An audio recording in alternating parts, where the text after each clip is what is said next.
네, 이어서 전략 포인트 살펴보도록 하겠습니다. KDB 대우증권의 송흑익 연구원 만나보겠습니다. 연구원님 안녕하세요. 네, 안녕하세요. 송익입니다. 네, 반갑습니다. 코스피가 다시 빨간불로 바뀌었습니다. 지금 뭐 상승 반전을 시도하고 있는 과정이고 오늘 좀 바이오주들 흠든 흐름 나타내면서 코스닥은 좀 약세권의 시세가 전개가 되고 있거든요. 이제 조금 더 코스피가 좀 탄력을 받는다고 봐야 될지요. 좀 주간 증시 전망 어떻게 보고 계실까요? 네, 아무래도 이번 주 증시의 핵심 포인트는 FOMC 회의 결과가 될 것 같고요. 그리고 두 번째는 그 이후에 30일 날 발표되는 미국의 2분기 GDP 결과치, 그리고 S&P 500 기준으로 이번 주에만 대략 한 25%에서 30% 정도 기업 실적 발표가 있을 예정입니다. 특히 이제 9월 금리 인상 가능성이 현재 50%인 상황에서 시장은 미국의 경제 지표와 기업 실적에 이번 주에 보다 민감하게 반응할 것 같고요. 사실 9월 금리 인상 가능성이 더 확대된다라고 하면 달러 강세, 이머징 통화 약세로 연결되면서 지난주에 이어 한국 시장에서도 외국인 순매도는 좀 더 지속될 걸로 보여집니다만, 하지만 지금 최근에 미국의 경제 지표를 봤을 때는 아직까지는 우리가 섣불리 달러 강세 9월 인상이 되면서 달러 강세가 더 된다 이렇게 보기보다는 지금은 좀 보면서 대응하는 전략이 좀 필요하지 않냐 이렇게 좀 보고 있습니다. 네.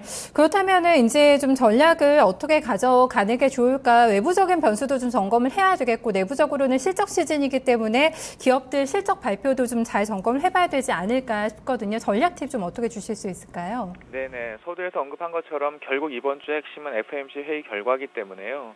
FOMC 회의 결과에 따라서 글로벌 증시가 좀 바뀔 것 같고, 그에 따라 한국 시장도 방향성이 나올 것 같습니다. 다만 이제 이번 주에는 현대중공업이나 LG전자, 네이버 등 주요 기업들 실적 결과에 따라서 종목별 그리고 섹터별 차별화는 지속될 가능성이 커 보입니다. 전체적으로 봤을 때 달러 강세, 원화 약세, 원자재 가격 하락이 진행되고 있기 때문에 기본적으로는 원화 약세 수혜주인 자동차나 IT가 상대적으로 조금 나을 것 같고요. 그리고 매크로 변수에서 상대적으로 자유로운 화장품이나 여행, 미디어 컨텐츠처럼 이런 어떤 매크로 변수가 지금 어떻게 변할지 사실은 조금 어렵기 때문에 예측하기가 자유로운 섹터가 좀 나아 보인다 이렇게 좀 보셔야 될 것 같습니다. 그런 쪽으로 가서 아무래도 좀 종목들을 선별을 해내야 되지 않을까. 일단 악재를 좀 피할 수 있는 쪽으로 좀 가자라는 얘기를 해주셨는데요. 오늘 메르스 종식 얘기가 나오면서 그동안 못 갔던 종목들도 좀 탄력 받으면서 올라오고 있는 움직임이거든요. 오늘 장에 좀 구체적인 전망과 또 전략을 어떻게 좀 가져가는 게 좋을까요? 네, 아무래도 이제 최근에 보니까 국무총리 주재로 메르스 종결 얘기가 곧 나오고 있지 않습니까? 결국 그렇다 그러면 화장품이나 여행 그동안 한 2달 정도 옆으로 쉬었고요.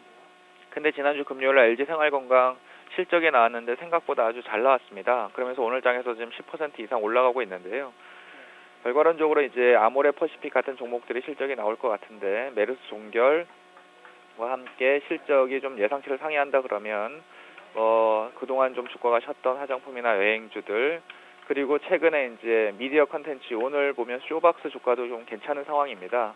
최근에 암살 같은 영화 관객 수가 좀 증가하면서 그런 현상이 나타나고 있기 때문에 지금 상황에서는 매크로 변수에 민감한 섹터나 종목보다는요, 조금 구조적으로 성장할 수 있는 그런 섹터랑 종목에 투자하는 전략이 오늘 장에서 합리적으로 보입니다.